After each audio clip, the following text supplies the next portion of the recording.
In the heart of West Africa, where cocoa fields stretch like golden carpets beneath the sun, a quiet storm began to brew in 2025. Ivory Coast, a nation known for its resilience, commerce, and political maneuvering, was suddenly plunged into uncertainty. Internet blackouts, rumors of a coup, and whispers in the markets. Something was off. At the center of the storm was President Alassane Ouattara, a seasoned leader clinging to a fragile democracy. But in the alleys of Abidjan and the cafes of Bouaké, people spoke not of Ouattara, but of a man across the border, a young soldier with a fire in his eyes, a revolutionary, a name that echoed in hushed tones. Ibrahim Traoré, Burkina Faso's 36-year-old leader, had become a symbol of defiance. After ousting the French military and pushing back against foreign influence, he inspired a new generation of African thinkers and soldiers, those who dreamed of a West Africa free from puppet strings. Though he never set foot in Abidjan during the crisis, Traoré's shadow loomed large. In the minds of many, he was the unspoken catalyst. His ideology, Pan-Africanism, sovereignty, military nationalism, was seeping across borders like wildfire. Young Ivorian officers, tired of old politics and foreign meddling, looked to Burkina Faso and asked, "Why not us?"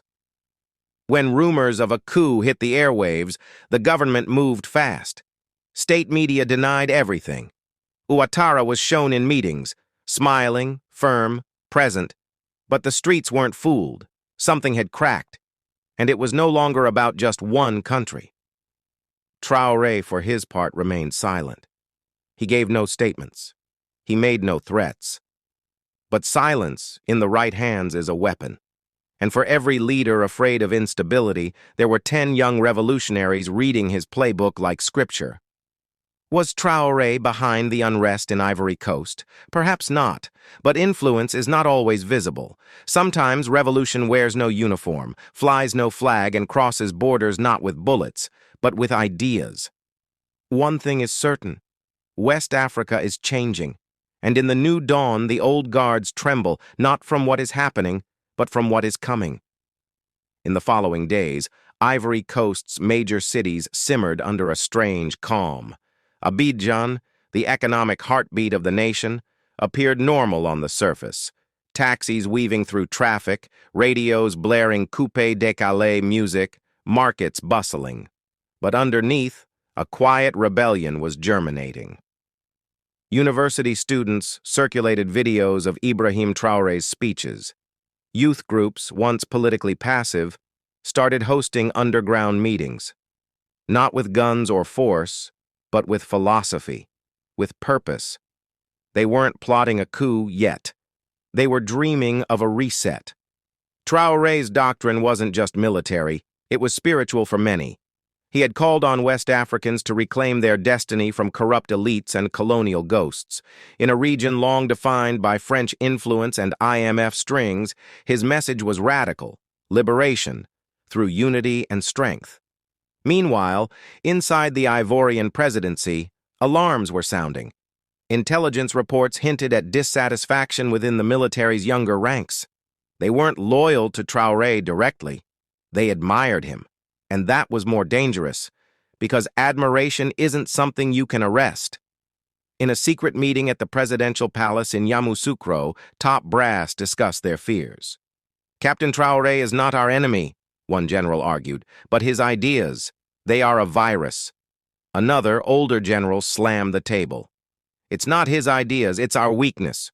We've failed our people, and now they want a Traoré of their own." Back in Burkina Faso, Traoré remained eerily quiet. But those close to him, his young ministers, his revolutionary council, were watching Ivory Coast closely.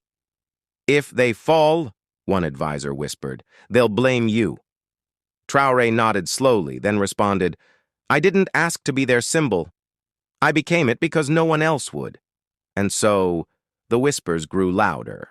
Not just in Ivory Coast, but in Togo, in Benin, in Senegal. A silent revolution without tanks or parades, but with voices. TikTok clips, Telegram channels, digital leaflets with Traoré's image next to quotes like, "We are not their subjects. We are our own nation." In a desperate move to reaffirm control, President Ouattara launched Operation Unity, a national address urging calm, preaching democracy, and condemning foreign-influenced ideologies. But the people weren't listening anymore. His words rang hollow in a country still haunted by poverty and corruption. One night, graffiti appeared on the walls of the National Assembly in Abidjan. "Ouattara governs, but Traoré leads hearts." It was painted over by morning, but the message had already gone viral. That same week, a group of young Ivorian soldiers mysteriously disappeared from their barracks near Bouaké. No shots were fired, no orders were given. They just vanished, taking with them weapons, encrypted radios, and ideology. Days later, an anonymous video surfaced. Young men in camouflage, faces hidden, reading a manifesto. "We are not traitors. We are patriots abandoned by a corrupt system. We stand with the people. We stand for the new Africa." The government labeled them terrorists, but across rural villages and city slums, they became heroes. The new sons, they were called. And still, Traoré said nothing. Some believed he was orchestrating it all, pulling strings from Ouagadougou like a chess master. Others believed he was genuinely uninvolved, merely watching his image morph into something bigger than himself, but he couldn't ignore it forever. In a rare national broadcast, Traoré finally addressed the continent. "Africa is awakening. But I did not light the fire. I merely pointed at the match.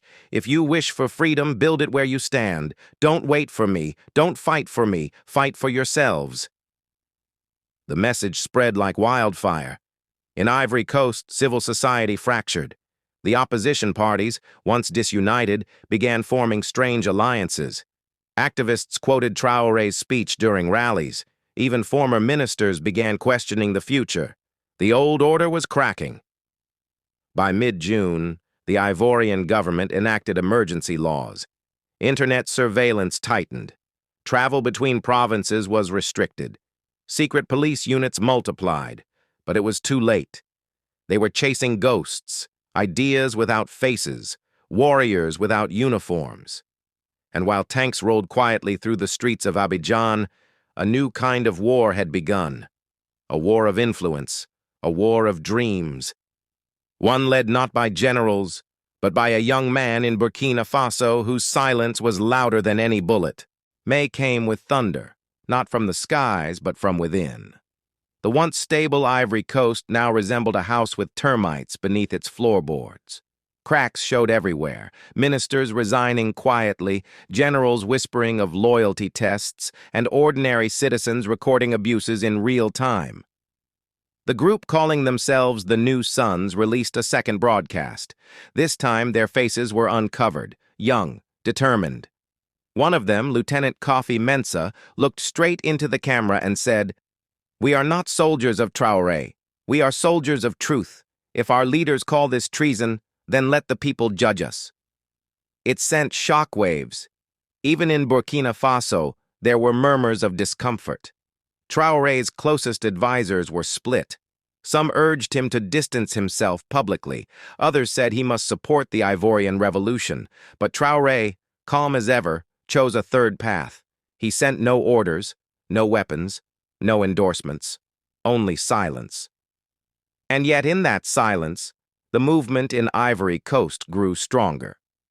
Protests erupted in Yamoussoukro.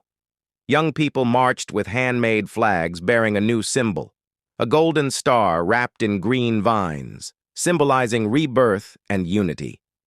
In the crowd, chants rang out, "Africa for Africans! Justice or nothing! Traoré showed the way!" That same day, a shocking leak hit the internet.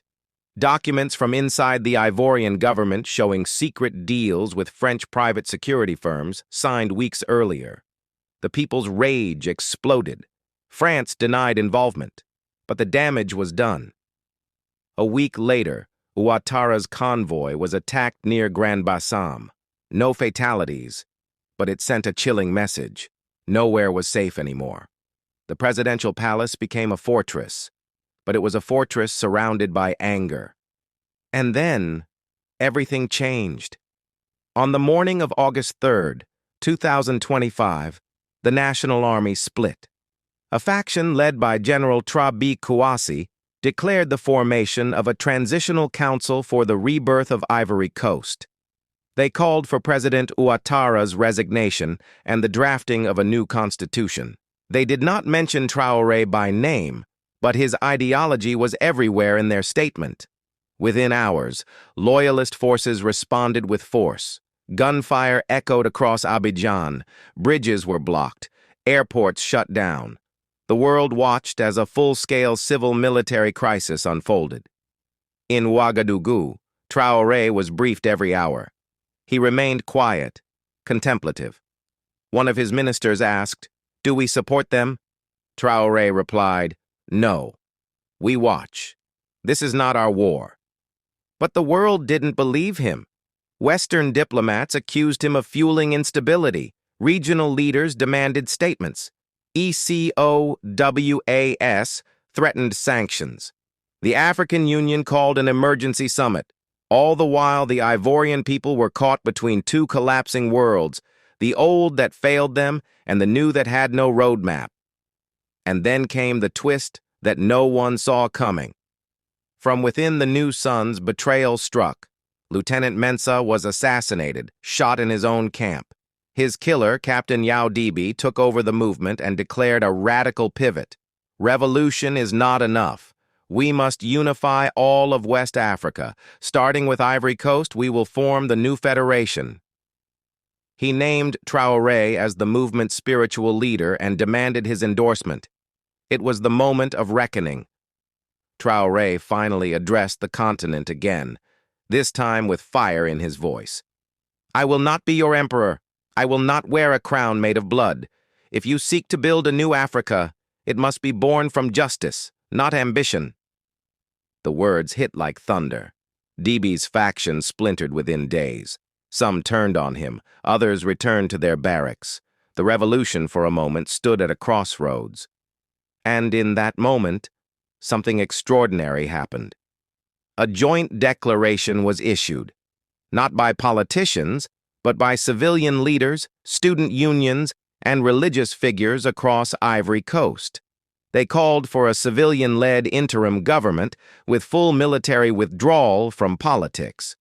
The document was titled "The Mandé Charter Reborn," referencing the ancient code of justice from Mali. Traoré, watching from afar, smiled for the first time in months.